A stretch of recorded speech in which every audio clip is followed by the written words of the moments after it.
ऐसा कोई सोच सकता है 25 साल की नौकरी करने के बाद पेंशन के लिए दर दर भटकना पड़े।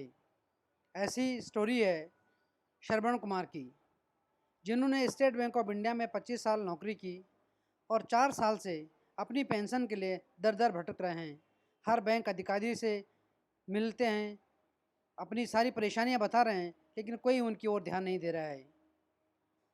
कोर्ट में केस चल रहा है, न वहाँ कार्रवाई आगे बढ़ पा रही है।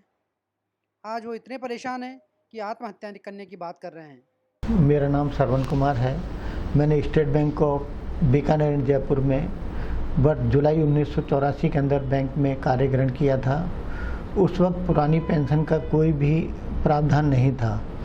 वर्ष 1995-96 के अंदर मैंने पेंशन ऑप्शन जिस समय आया तो मैं उस वक्त झोटवाड़ा इंडस्ट्रियल एरिया ब्रांच में था। मैंने पेंशन ऑप्शन मेरे 32 साथियों के साथ भरा था, जिसके अंदर हमारा 3 आदमियों का पेंशन ऑप्शन बैंक ने नहीं माना और हमारे पीएफ स्टेटमेंट बैंक ने दे दिए।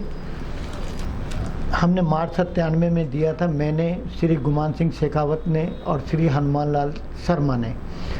जिसके बाद बैंक ने हमारा पेंशन ऑप्शन नहीं माना। उसके बाद हमने जब बैंक के अंदर पीएफ का स्टेटमेंट निकालने गए तो बैंक ने हमारा पैसा तो बैंक ने काटा हुआ दिखाया और बैंक द्वारा पैसा अपना नहीं काटा गया। ये 1997 के हैं और उसके बाद ये 98-99 के हैं, जिसके अंदर बैंक द्वारा पैसा काटा गया और मेरे बैंक ने अपना पैसा नहीं काटा। और इसी तरह श्री गुमान सिंह जी शेखावत जी ने 24/5/1997 को पेंशन ऑप्शन भरा मेरे साथ ही, और श्री हनुमान लाल जी शर्मा ने भी पेंशन ऑप्शन भरा। उसके बाद बैंक को हम लोगों ने बराबर बहुत सारे पत्र दिए, लेकिन उसके बाद बैंक के बाहर का मुझ पे एक केस लगा और बैंक ने मेरे को 19 जनवरी 2010 को सस्पेंड कर दिया। इस कारण से मैं न्यायिक हिरासत में रहा करीब 1 साल। और बैंक, उस केस में झूठा केस मुझ पे लगाया गया था, उसके अंदर कुछ भी नहीं था। तो बैंक ने मेरे को 28/12/2010 AGM फॉर स्टाफ 410 के तहत मेरे को ये आदेश जारी किया। उस वक्त मैं मोहाली ब्रांच में था और ये मेरा उन्होंने सस्पेंशन बहाल कर दिया। ये उनके साइन है। इसके बाद जब पेंशन ऑप्शन हम लोगों का 2010 में आया तो मेरे भाई ने ये दोबारा फार्म भर के दिया। ये मेरे साइन है, ये शाखा प्रबंधक जी के साइन है, ये उनकी सील है। इसी प्रकार उन्होंने दूसरा फार्म भी भराया, ये इसमें मेरे साइन है, ये शाखा प्रबंधक जी के साइन है। और ये मैं बराबर लेटर देता आ रहा हूँ। ये 2011 के हैं। इसके अंदर में DGM MD सबको मैंने ये बराबर चिट्ठी लिखी है। उसके बाद ये मैंने फिर दोबारा 22 जनवरी 2011 को पेंशन लेने के लिए चिट्ठी लिखी थी। फिर ये दोबारा फिर लेटर दिए, ब्रांच मैनेजर के साइन हैं। ये फिर मैंने लेटर दिया 7/9/2012, ये पेंशन लेने के लिए मैंने दिया। ये हमारे मुख्य प्रबंधक जी के साइन हैं, ये इन्होंने लेटर दिया ये पेंशन संबंधित। ये हमारे पेंशन डिपार्टमेंट को हमने लेटर लिख के दिया, ये मेरे साइन है, ये ब्रांच मैनेजर के साइन है। इसी प्रकार ये साइन है, ये बराबर दो, ये 16/12/14। इसके बाद बैंक ने क्या किया, ये मेरे को ये लेटर दिया LCPC के नाम से असिस्टेंट जनरल मैनेजर को।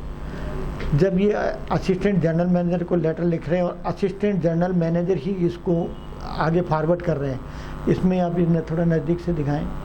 ये इसमें साफ चीज़ें लिखी हुई है कि मेरे को मेरा पेंशन ऑप्शन दिया जाए। ये इनका डिस्पैच नंबर है, AGM फॉर स्टाफ /60 डेट 24/5/2014। ये इसमें आप साफ देख सकते हैं। ये काम मेरा, मैं ऑफिसर का काम देख रहा था क्लेरिकल होने के बाद भी। तो उसके बाद बैंक ने मेरे को 16,653 रुपये हाफ पे में मेरे को सस्पेंस के अलाउंस के दे दिए। ये लेटर मैंने बैंक के सबसे बड़े अधिकारी IBO को लिख के दिया। पहले तो हमारे जनरल मैनेजर के साइन है, मैंने इनको लेटर लिख के दिया, इन्होंने ये इनको लेटर दिया। ये उनका पेंशन है, ये डेट है इनकी 26/11/2014। श्रवण कुमार, जनरल मैनेजर जी के साइन है। ये आप इसको नज़दीक से दिखाएं। इसके अलावा मैंने और इनको 3 लेटर लिख के दिए जिसका जवाब आज तक नहीं आया है। ये मेरे साइन हैं, ये 16/12/2014 पेंशन लेने के लिए ये सारी चीज़ें इनमें मैंने लिखी हुई है। ये फिर दोबारा लेटर लिख के दिया है इनको।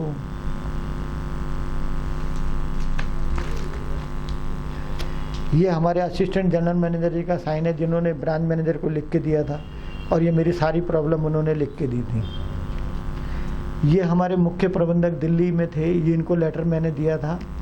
ये उसका है जिसका आज तक कोई समाधान नहीं हुआ। ये इनके डिस्पैच नंबर है, ये 30 जनवरी 2015। ये महाप्रबंधक जी के साइन है, वो भी पेंशन का भुगतान के लिए लिख के दे रहे हैं। ये देखिए लेटर, ये उप महाप्रबंधक मतलब डीजीएम साहब के साइन है।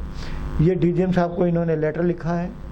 ये आपका शिकायत है, ये आपका 302 नंबर है। ये डेट है 29/12/2015। इसमें ये साफ लिखा हुआ है कि मेरी पेंशन मुझे दी जाए। ये लेटर है आपके सामने, ये इनके हस्ताक्षर हैं। अब ये डीजीएम के साइन है, ये इधर डीजीएम के साइन है, ये डीजीएम के साइन है। ये मैंने आरटीआई लगाई थी जिसका उसके बाद कोई मेरे को रिजल्ट नहीं आया।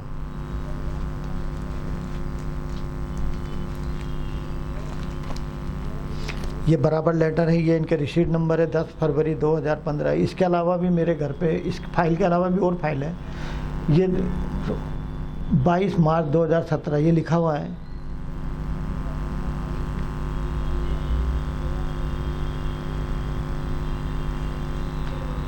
मतलब मैं इनको पत्र देने दिया, मैंने 29 मार्च 2017 को इन्होंने लेटर लिखने से इंतज़ार कर वो मना कर दिया, और ये मैंने सारी चीज़ें इनको लिख के दी है।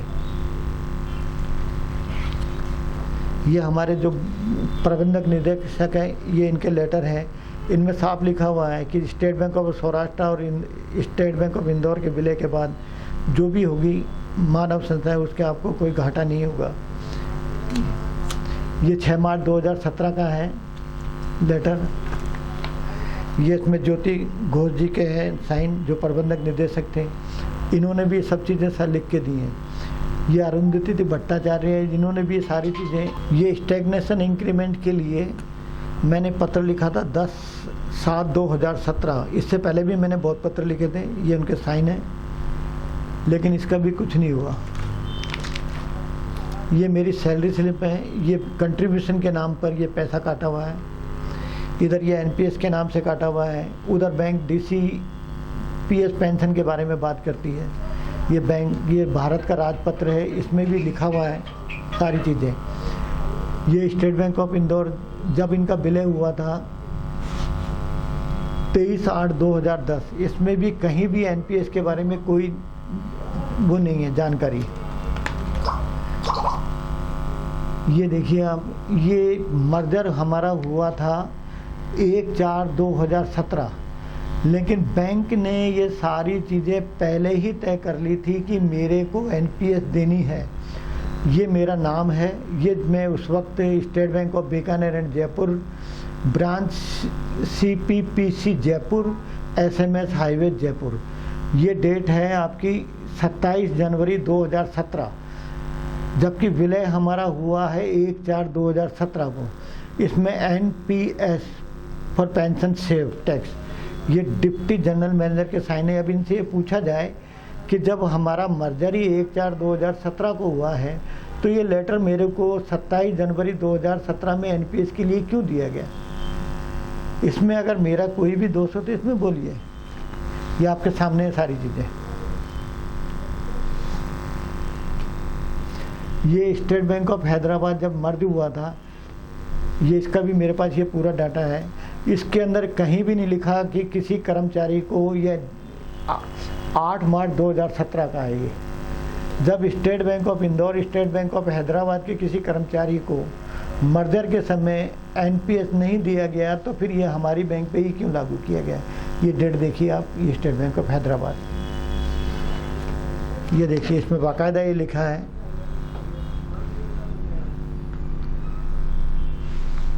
ये साइन है। अब ये 1/4/17। अब इसके अंदर एक चीज़ और है देखने की, हमारा मर्जर बैंक का, एसोसिएट बैंक का ये लेटर है SBI का 29 मार्च 2017।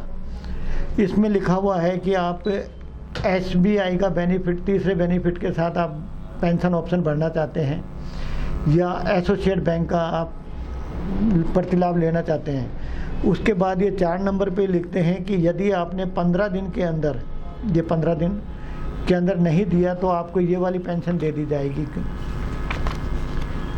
ये पेंशन DCPS पेंशन दी जाएगी, लेकिन उसमें भी एक शर्त ये रखी हुई है कि आपकी ज्वाइनिंग 1/8/2010 के बाद होनी चाहिए। ये सामने। उसके बाद जब 1/4/2017 को हमारा SBI में मर्जर हुआ, ये मैंने स्टेटमेंट निकाला था 1/4/17 से 31 मार्च 18, जिसके अंदर बैंक ने ना तो अपना पैसा दिखाया, ना बैंक ने अपना पैसा दिया, मतलब ना तो मेरा पैसा काटा हुआ दिखाया, ना बैंक ने अपना पैसा मेरे को दिया। इसको क्या कहोगे? इसके बाद मैंने दूसरा वो निकाला स्टेटमेंट 1/4/2018 से 31 मार्च 19 तक। इसके अंदर भी सेम वही कंडीशन है, बैंक ने ना तो मेरा पैसा काटा हुआ दिखाया, ना बैंक ने अपना पैसा मुझे दिया।